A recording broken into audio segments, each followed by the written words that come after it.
Today we have Michelle Williams. I am so excited.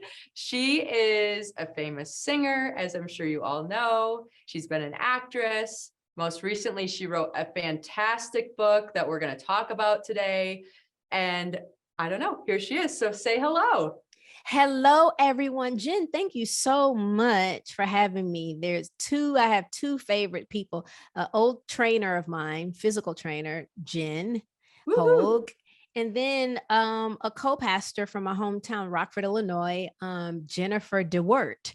So now I'm meeting Jenn Drummond. So yeah, it's good. I'm in the Jenn list for you. 100%. Come on. Yeah. And I grew up in Michigan. So cool beans. Yeah. So I get this whole, we did the winter, we need different weather, right? Now I'm in Park City, so I still get winter, but I get sun. We have so much sun. Now, does Park City get brutally cold? Please excuse my ignorance, everyone that's watching. No. So it's interesting because Michigan was brutal cold, right? Like mind numbing indoors, don't want to step outside. If it wasn't the cold, it was the wind. Yeah. Here, we're an elevated desert. So we're cold, but we're really still in the 20s. Right? That's a difference between negative, like we don't have to worry about bus stops ever closing down because of wind chill and it's freezing. Got it. Okay. Yeah. Got it. It's cold, but it's not, I don't know. You're in California? I am in Atlanta, Georgia. Atlanta. So right now, yesterday it was close to 80 degrees. Oh, wow. Yeah. And so today I think it's in the low 70s. I am not complaining. No. And this is the perfect time to be in Atlanta. The summer, I don't know if I could do the summer, but right now, 100%. Yeah, I understand. Well, coming from the Midwest, Jenn, like I said, from Rockford, Illinois, even being born and raised there, my bones just can't handle nothing cold. So I appreciate the warmth year round as much as possible. But I'm not mad at what you're talking about in Park City because, in that Chicago area, that wind and the cold and the snow, it's like we got to pick a struggle. It can't be cold and windy. Like this, be one or the other. Just give me one at a time. Yeah, because when it's cold and windy out, it makes it feel so much colder than what it really is. And I know you have experienced that. Just like, first of all, I commend you because I don't know if I could hang with you for a day at all in the mountains. So I don't know. I'm like, come down let me know when y'all are ready for the hot cocoa on below. I love it. At the lodge. Yes. I'll be running the lodge for you. So you come in and let me know. You're right. And then you will be giving me singing lessons because I'm pretty sure if my shampoo bottles could cry, they'd be crying. Okay. They'd be like, girl, this is not your thing. Get back outside. Oh my gosh. That's a good one. Such a good one, Jenn. I love that. I love it. Okay. So what I really am just so grateful for you to share in your book was checking in. We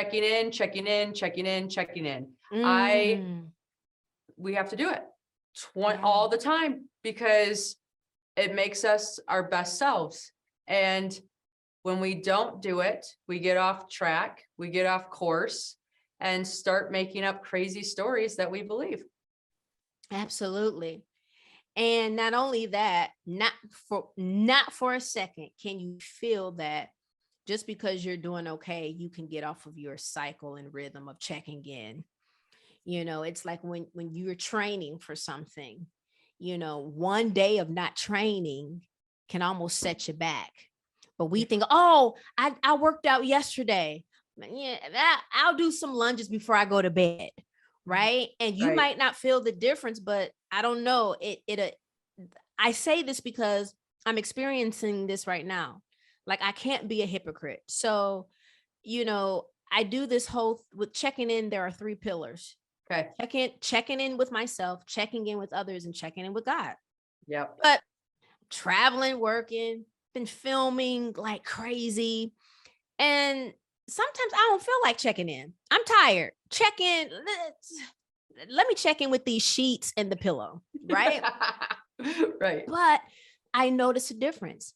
And I almost forget that I've written this amazing book about checking in, about depression and anxiety. I almost forget that I have these amazing devotionals about anxiety and depression. And it's like, no, girl, you got to continue to do what you tell others to do. It's like, stop. We got to stop feeling we're experts. Right. Right. We're never going to be an expert on something as long as least I always feel like I want to stay a student. Yeah. And not an expert. Because when you're an expert, that's when you feel like I said, I don't have to check in. I'm good. I'm happy today. I was happy yesterday. I know I'll be happy tomorrow. And we can't take that for granted. Those 3 pillars and that cycle and rhythm of training the mind and the brain and the heart and soul to be checking in. And I really believe that reduces those levels of anxiety, and somewhat in others, it has reduced depression in them. Yeah. And how are you on your depression journey right now? Are you one of your good phases, or you're in the middle phase, or where do you feel? Yeah. So I've been in a good phase. Like I said, that's why, because I've been in a good phase for so long, I'm like, oh, yeah, I don't have to do affirmations in the mirror anymore. But no, that's what got you in that hospital in 2018. That's what got me in the hospital in a treatment facility for depression. Because I was just like, life is good. I'm engaged. I just did Coachella with Beyonce, Kelly, knowing good and well I was depressed. But I thought that those external things would turn it around. And no, so for me, it's been a lot of internal work, my therapy sessions, and checking in. I also, Jen, I wanted to see what was even a catalyst in what dictates my mood. Right. So your mood is swayed by environment. Yes. And relationships. And diet. Don't you feel diet? Oh, gut health is linked to mental health. So yes. Relationships, your environment, and what you're eating. Yeah. I notice when you have to make that hard decision of kind of setting some boundaries relationally here and there, your whole mood just, because lots of us, we like to take on the problems of others. Oh, totally. We think we can fix it, or I've got the magic potion for you. Oh, I've been there. I've been depressed, honey. I know. And then before you know it, I'm back in the bed with you, depressed, right? I'm not saying you cannot walk with someone that's on that journey, right? But detach yourself enough to where you're not also taking on the entire burden. And it's hard because you want to meet them, right? So that they feel seen and they feel whatever, but you have to meet them with that boundary so that you don't take some of it home, because it's sticky. It is sticky. But the thing is, when you talk about meeting someone, say you meet someone for coffee, but they've come with their skis, their backpack, their ski boots, but they say, you know what? I'm gonna take these off. I'm gonna put on my regular snow boots, not ski boots, right? Yeah. So they've come with all this stuff, but that don't mean when the meeting is over, you take all the stuff that they brought to the meeting. Oh, I like that. You let them go home with their gear. Let them go home with their gear. Let them go home with their gear, but be there to help them process and unpack. But at the same time, like, you're not their therapist. Their therapist is there to maybe take the boots from them. Yep. That's what they're trained to do. But because we done gone to about 20 therapy sessions, we think we're a licensed clinical social workers, but we think we're the psychiatrist assessing, diagnosing. And it's like, sometimes people just want you to meet them and listen. So don't feel like you got to take all their luggage and ski equipment home with you. I like that analogy. Yeah. No, so I was on K2 this summer. Thank God I summited, so I don't have to go back. But I got sick while I was there. I got anthrax. Like, who do you know that's ever gotten anthrax? Jenn. I know. So here's the crazy thing about it, and why I'm bringing it up is because when you get anthrax, you go on, when I came back to the US, they put me on the strongest antibiotic there was. So that antibiotic gets rid of all of your good bacteria and all of your bad bacteria because you have to start over.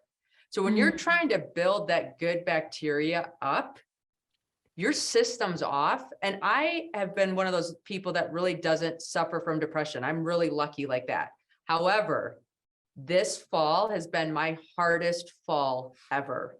And I swear it has to do with my body just not being, I mean, I came home, then I got COVID, then I got, like, your body is just depleted of everything. And when you're depleted from everything, it is like, there's moments of dark.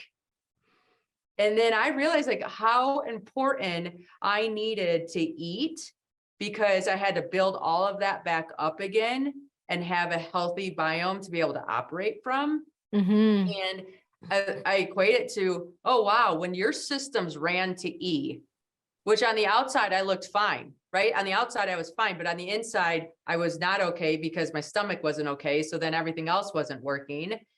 You have a different lens that you look at life through. You interpret events differently. And I just remember thinking, oh, wow, I was the healthiest I'd ever been 6 weeks prior to this adventure. Once this adventure done, I am at the lowest I've ever been. And it is fascinating how fast that can happen and how much effort and conscious ability that you have to put in to come back to even be, I mean, I'm still not at the physical fitness level that I was when I left, right? I mean, that takes a while to rebuild, but so does your emotional ability. So does your mental ability. So all of it. And it's just been a fascinating journey. Wow. I'm so sorry you're going through that, especially as active as you are, and then you feel like, I know when I'm sick, I feel like a bum because I feel like I'm not contributing to society. I'm not operating and producing like I normally do. But that's the sucky thing of even about depression, is that you could have 9 months going good. Then for some people, the fall hits and your mood just changes. So all those 9 months that you did the good work, then you slump.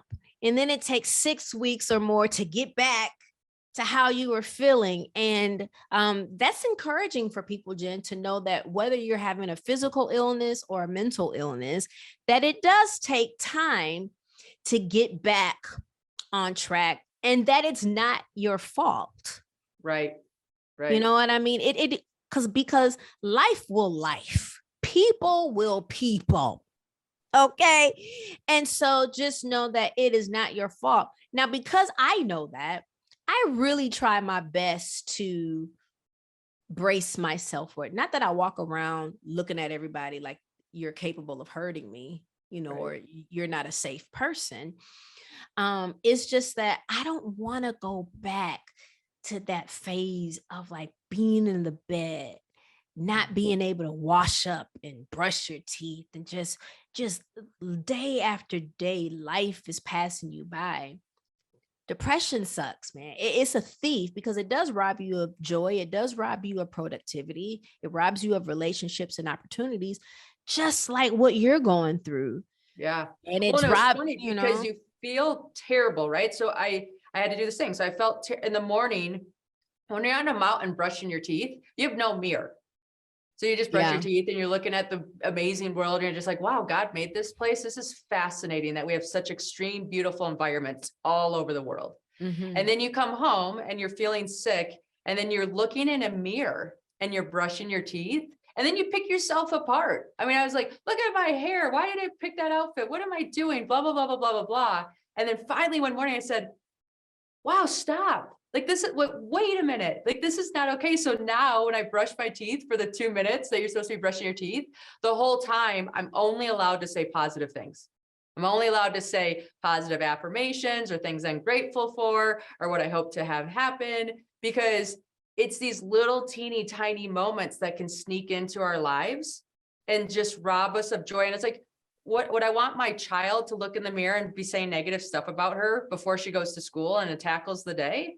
Yeah. Absolutely not. And guess what? I'm a child, right? My creator's just not on this planet right now. So why would I do that to me? That's so good. And the thing is, I try to, because there's this whole thing out now called toxic positivity. Okay. And your affirmations. I believe affirmations, when I do affirmations, I'm doing nothing but speaking my future. Future is 3:22 or 3:42 p.m., 3:22 next year. So I get excited about this word future. A friend of mine let me know. He said, Michelle, oh my gosh, I just learned what the word future means. And I was like, you're about to be 40 years old. I'm a little concerned that you're just now knowing what the word future means. He asked me, he said, well, what do you think it means? I said, duh, it means things to come. And tomorrow, 1 minute from now, 1 second from now. He was like, that's like number 2. The first definition is the time or period of time following the moment of speaking and writing. So it's in the dictionary. How many of us are today years old knowing what that definition of the word future means? Meaning we write or speak our future. So people are like, oh, Jen, that's so childish to be standing in the mirror saying, I'm amazing, I'm going to have a great day. Because when we speak, today's going to suck, I'm going to be stressed out, my boss hates me, I hate my boss, you're bringing all that to you. Right. So you're speaking your future, whether you're affirming something good or affirming something bad. I agree. I really believe that it's not it's not a religious thing. It's in the dictionary. Is it biblical too? Yes, it is. You know, our life and death is in the power of our tongue, right? So what we speak, but also what we write. So when you're journaling how you're feeling, you know, that's okay. But it's also okay to acknowledge. I think toxic positivity does not acknowledge also how you're really doing. Right. It's okay to be grateful. It's okay to be grateful. But I'm disappointed that I thought my dad was going to make it another day, but he died. Yeah, right. It's okay to have, and I'm grateful for his life. I'm grateful for the times we shared. But man, I'm disappointed that, you know, we won't go to the shooting range together anymore. It's okay. Toxic positivity just is like, it almost, I only brought it up because you brought the word affirmations when you do your affirmations. Yeah, no, I think it's good for people to be connected. Some people are against it. It's not shutting off our shadow or dark side. Perfect. It's allowing us to recognize that and still have hope and desire and the positive. That's so good. Right. And I say this, like I said, not an expert on the matter, but something, a daily thing that I try to practice. Like, you know, if I'm about to go on stage for a speaking engagement or for a show I just was in Chicago, I acknowledge I'm nervous, but I affirm I'm going to do a great job. We practiced all week for this. I know the material, but I'm nervous. Yeah. It's okay before you're about to tackle a great big journey, Jen, a great big adventure. But like, ooh, I'm excited, but man, it's cold out here. 100%.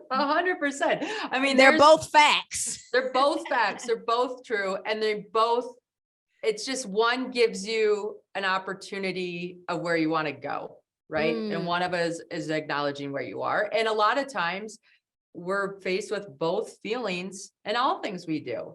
Yeah. Like even when I'm on the side of the mountain, I'm so grateful that I have a body that allows me to climb a mountain like Everest, right? Like I'm so grateful that I get to be there and witness the world from that perspective. That doesn't mean at the same time, I'm not freezing, scared, wondering what idea I came up with and why I thought this was such a good idea. I mean, that doubt sneaks in the entire time, but it sits in the back seat. I don't let it drive the car. That's so good. That's why people don't understand how you can be depressed, but be on top of the world, literally on a mountain. Yeah. Because it's both, and it can be both, right? Or how can you be depressed while you were in Destiny's Child with Beyonce and Kelly Rowland? How? You can be depressed and successful. You can, right? You can That's, be. I mean, depression is, I think that's just such a wrong misconception of like, depression is only this one image. Depression is so many people and so many facets of life doing so many amazing things. Like, I think there was Mother Teresa, like one of the greatest saints of all times, suffered with depression all the time. She didn't know Yeah. why she couldn't do more or help more, or kept telling God in letters to him, like, I'm sorry that I'm not a better, bigger, whatever person. And you look at her and you're like, how does someone like her suffer from depression? But she did. Yet she still did amazing things. Absolutely. So yes, like I said, you could be depressed and be the number one producing person at your job. You know, you could be depressed and be the CEO of an amazing company.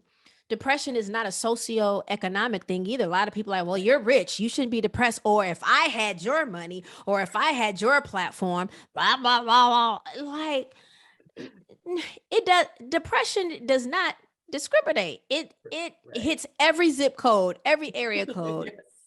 Yes. You know what I mean? It hits every tax bracket. Yeah. You know what I mean? So I wish it was a socioeconomic thing, because I try to stay wherever depression does not exist. Yes, exactly. Okay. Thank you for giving, no. As long as I can pay the bills, you know, where is depression at on the tax bracket? That's where I want to, that's where I don't want to be. It's not, it doesn't exist. It doesn't, you know, it doesn't make sense. No, I get it. So you've had a million different, I mean, not a million, but you've had a lot of different jobs that have been amazing careers, amazing things that you've been able to do with them. How has it been transitioning from one role to another role and staying true to your authentic self? Well, as far as like more than one career, I look at it as a tire. Okay.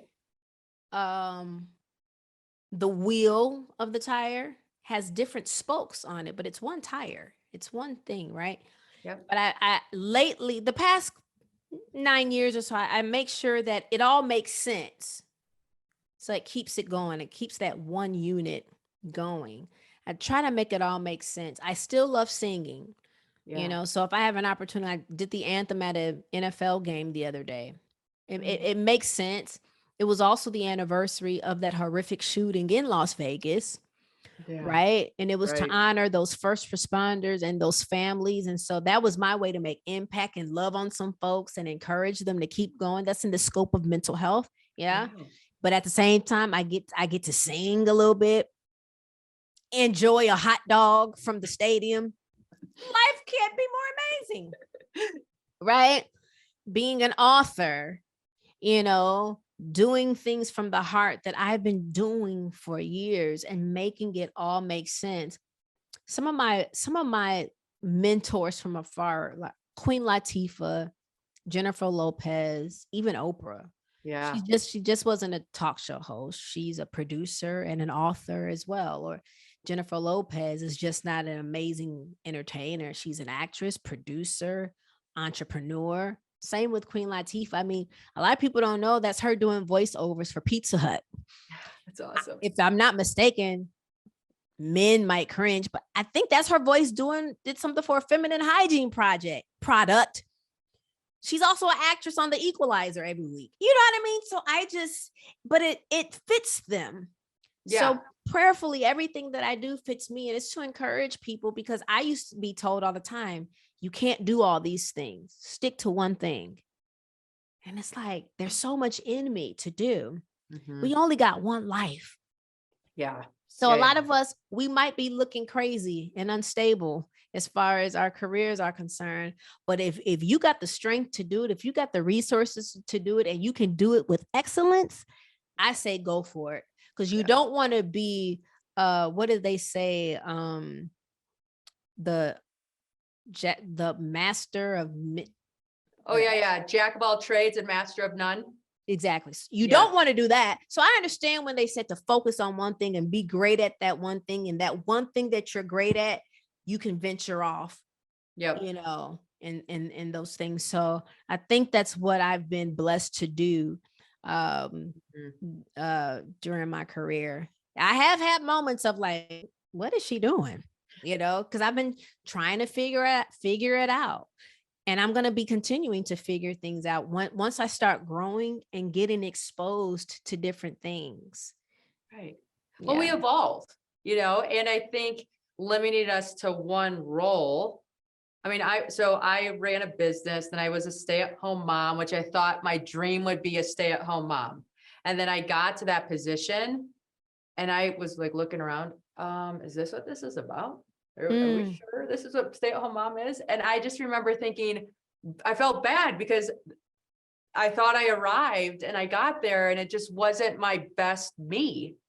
I got into that horrific car accident. The horrific car accident made me realize, okay, life can end at any moment. Like, I'm so grateful I'm still here.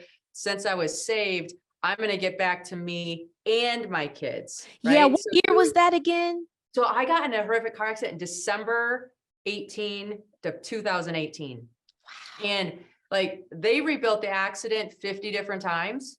They don't have one scenario where I lived when they tried to rebuild the accident. And I came out pretty much unscathed physically, but emotionally, it was like, why didn't I die? Like, I should have, like, you had this survivor's guilt almost of, oh gosh, wow.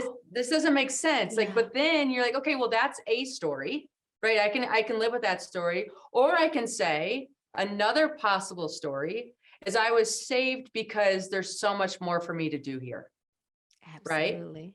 And so then I think in any time that we get into these hard points, we just have to say, okay, if this is true, maybe the opposite's true. And the opposite gives me power and control and opportunity. So I'm going to lean onto that path instead of this other one. And it allows us to, we're allowed to do more. We're allowed to be more. There's just so many things that, as long as it lights us up, if we're doing it, other people sense that and it gives them permission to do what lights them up. Jen, let me tell you something. I don't care if you want to make braised short ribs every day with Lipton onion mix. You deserve that because of what you've come through. So no one should be saying anything about if you say you want to just serve chocolate, hot chocolate at Starbucks every day. Right. I'd say, girl, go for it. Simply because of, like you said, what you've come through. I'm wondering, did life go like 5.0? Like, say it was at 1.0. Did you just say, you know what? I've survived this. I'm finna go. Yes, because here's what happened. I realized that I don't get to say when I leave. Okay. Like, I should have left. Like, I mean, statistically speaking, I shouldn't be here. So if I don't get to say when I leave, like, life is such a gift. And so my gift back is living it. Right. So if my gift is I get to be here, then my gift back to say I'm going to live the best, most amazing out of as many moments as I can. And because we're human, that is the whole gamut, right? It's not just this positive, never stopping, I only get to feel the good. You have to feel the bad, define the good. And so I'm living a fuller life than I've ever lived, which means there's some downs and there's some ups, but I'm grateful for all of it. So good. Yeah. Wow. And we are blessed even more because you are here. And you definitely couldn't leave before we met. How about that? Are you kidding me? Exactly. And you definitely can't leave before I come to Park City and hang out with you. It's happening. I promise. Okay. So you kind of had, this is where I think we either have a break that happens, right? So I had the break, the car accident was the break. And that all of a sudden opened me up to another way of doing things or another option that I didn't see before. And so life brings us down these paths where we have breaks, or if we're lucky enough and we're proactive enough, we take a break. And in that break, we have the opportunity to say, nope, I want a different story, or nope, I want this to look different. So at one point, like I read in your book, you were writing, oh, I want this song at my funeral. Yeah. And that's when you realized, wait a minute, I'm taking a break and I need to do something different. And there's so much power in the ability to say, hold up, I'm the author, I'm writing this story, or this story is being downloaded to me from a higher source. We're pivoting. How did you have, like, what was that like for you? You know what, Jen, 2 of my breaks that were kind of forced on me. Okay. July 2, because if you don't take a break, life will take it for you. Yeah, it takes it for you. Yes. So it was, for me, it was July 2018 and December of 2018. Oh. Yeah. 2018, my engagement ended. Yeah. And I was like, I'm good. I've lived a great life. If I can't keep my engagement together, yeah, what am I doing? But a little piece of that is my worth was caught up in that ring in my finger. Yeah. Right. And it was no longer there because everybody around me is married with children. I promise you, I'm the only person not married with any kids. And I'm sure everybody's like, then it's like, I'm wondering, is everybody wondering what's wrong with her? Right. But getting back to the question, and I just wanted you to know that December 2018 for me.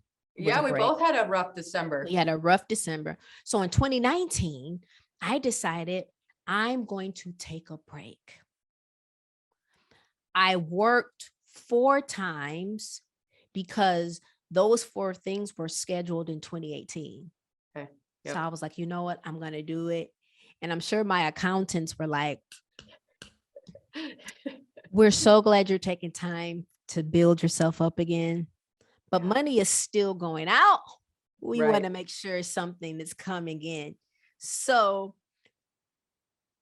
I don't say it a lot because my heart goes out to people who can't say, you know, I'm going to just take 2019 off. Right. Right. But if you can, take a Saturday off. Tell the kids there's Lunchables in the refrigerator. 100%. Listen, if you don't, there's plant-based ones just in case someone's like, no, Lunchables are horrible for your gut. They are. Leave an apple, okay? Whatever you want to leave, they'll be fine. No one's dying of hunger. Let me tell you something. There's a crock pot of stew. There's a ladle for you to dip it throughout 3 times a day. But mama is taking a break today. I'm going to the spa. If you can do little things like that for yours, take a break. That could be another book idea, by the way. Take a break throughout the year. You don't, but I had at that point, Jen, I didn't care what happened as far as career wise, because my life, I was off track. Yeah. And I knew I also have faith, and I knew the same God that brought me to where I am was going to be the same God that sustained me and provides everything I need. So we can go to church and have great praise and worship about it, but faith is living that thing for real, not just singing about it, not just teaching about it. Right. It's living it and expecting that all things this is going to work. And I promise you, Jen, since I've done that, I've seen some amazing miracles happen. Amazing. Relationships restored. Career has just, it's like brand new. That's awesome. So good. And that's an amazing testimony. And I'm telling someone out there to be encouraged. Yeah, Michelle, good for you. You took the majority of 2019. I get it. I get what you're saying. If it's just one day a week, take a break for 30 minutes. Give yourself that. And you know, when you're in that break. So here I've been a culprit of this, where I've taken breaks, but then when I'm in that break, I'm shaming myself saying I should be doing this or I should be doing that or I should be whatever. So when you take that break hard, like own that break and just say, I am doing nothing but this one single thing, and be present in that moment. And then when that moment's up, you can go back to all the things because they're still going to be there. You Yeah. can so much. I'm moving, and in the midst of moving, I'm working. My breaks have looked like, okay, for 30 minutes, I curl up on the corner of my sofa and I'm Googling what's the best sectional right now. That's a break for me. Right. 100%. I love going to the car wash. I love seeing my car go through I own that. I turn into the little girl when my parents would go to the car wash and I can see my car through those windows getting clean. Yes. Y'all, it don't have to be expensive. It can be free. Take a break and walk by the river. There are so many ways we can check in and take a break. Yeah, no, I mean, even there's breaks that you can take that give you so much freedom in the future too. So I love taking breaks outside, but sometimes self-care is me going through my finances and saying, oh, okay, we're doing good, because I'm checking. That's self-care. That is self-care, because it saves me drama in the future, right? It allows me to say, okay, guess what? I do have guilt-free spending left this month. Or you know what? We're dialing it back. No more purchases till 2 weeks from now when the next month hits. But that's good. Actually, you're actually, some folks looking at their finance, that's not self-care. That's going to send them into a deep depression. Like, you know what I mean? But you're so right about it. So sometimes, are you saying, Jen, that self-care is also looking at the things that you've been putting off? It is looking at the hard things, like, ooh, it is okay, because here's what's happening. Like, let's pretend we're at an airport and you're in the airport control tower and you have planes coming in and out, in and out, in and out. You can function as long as you can land those planes and let them take off. But when you have too many planes up in the air over here that you can't land, they're driving you crazy behind the scenes, right? So sometimes you just have to sit back and say, is there a plane up here that I need to land that gives me more bandwidth for the rest of my days ahead? Jen, this is so good. Okay, because when you're thinking about all those planes that can't land, those planes that cannot land, they're causing delays, not only for you. Right. Because if you got a connection or something, you might miss the connection because the plane's not landing. So not only is it causing delays for you, gosh darn it, it's causing delays for other people. Yeah. Right. So self-care sometimes is for you, but it's also for the people around you, so that you're your best self which is good for others. Exactly. Not that we live our life for others, but we want to make sure that, man, what I'm pouring out is not toxic and poisonous. Yeah, it's something I want to drink, right? Like, what I'm pouring out, is it something that I want to drink? And so sometimes I feel when there is self-care, that is by all means, massages, walks, showers, getting our nails done, like all the things. Right. Yeah. But there's also a category of self-care of checking in and saying, is this relationship healthy for me? Am I getting what I want out of this? Are my finances in a good spot? Am I making smart choices? Because it's so good. It kind of evolves. Like, we just start doing things and all of a sudden we're not conscious that we're doing them. And then we're not checking in, like you always tell us to do. And we get off track. And that's when we get hurt. This is so good. You're so right. Yeah. You're absolutely correct. I'm still going back to the self-care, talking about you you should log into your financials. By the way, I'm glad I logged into one of mine the other day because I was overcharged $7,000. What? Yeah. So that was self-care. That is self-care. It is. I'm so glad that I did log in, because I was like, wait a minute. So they're like, how are you overcharged $7,000? well, somebody brought me in to do something and they were supposed to take care of hotel and all that stuff. So I was there for days. And so the credit card wasn't swapped out. You know how, Yeah. It can happen. Incidentals. I'm only supposed to pay incidentals, room service, whatever. Right. Maybe I was charged for everything. Wow. So that's how so they were like, it wasn't a Louis Vuitton purchase. Okay. Although I wish, I am going to treat myself to a bag for Christmas. That is self-care. That is self-care. It is self-care. Like, I love flowers. That does not mean I need to wait for somebody to give them to me. If I love flowers, I'm allowed to send myself flowers and put them next to my bedside because I like them and they make me happy. That's self-care. It is self-care. There's a guy, he's a therapist. His name is Jay Barnett. Okay. Former NFL player. And he's now went to school and he's a therapist now. That's what he does every week. He gets himself some fresh flowers. What a cutie. I love it. Meaning I'm not going to wait for a special holiday, right. Or my birthday, because all that's performative. Send me flowers on a random day. Matter of fact, Jen, let's check in about Valentine's Day. Oh, let's do that. We'll send each other flowers. But if you're not getting me flowers any other time of the year, I don't want them on Valentine's Day either. Amen. Exactly. In fact, I'd rather have them on another. Here's how easy I am.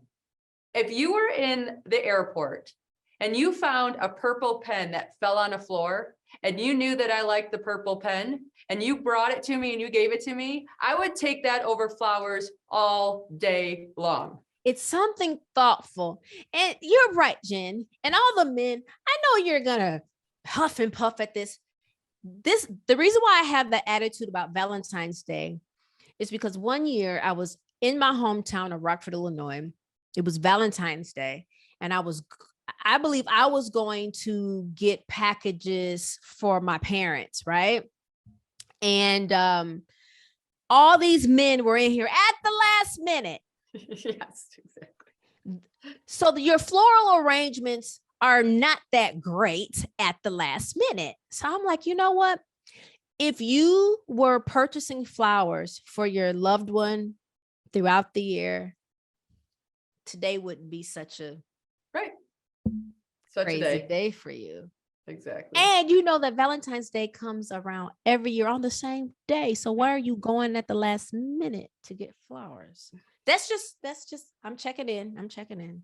I like it. You're throwing it out to the universe that says, if you want to love me, this is how, right? Yeah. I'm going to tell you this. It's simple. I'm easy. This is how. If we're doing for each other throughout the year, Valentine's Day wouldn't be wouldn't be a day of pressure. I felt so bad for those guys in that store, like feeling the pressure, man, if I don't go home with some flowers. That are all wilted and they got the brown edges because they waited to the last minute. You waited to the last minute. Ones. You know what? Be like, instead of trying to get her flowers, go to the spa, get her a massage. Experiences. I love experiences. What were we talking about earlier today? Getting our hair shampoo with that. Yes. With our favorite shampoo that we were talking about. Yeah, Bumble. I mean? That's self-care. Help me take care of myself.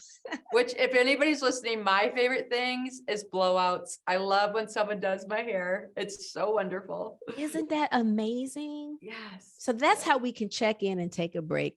It's getting our hair blow dried. It is. I love it. I love it. Okay, so what's new? Like, what's coming up for you? What are you involved in right now?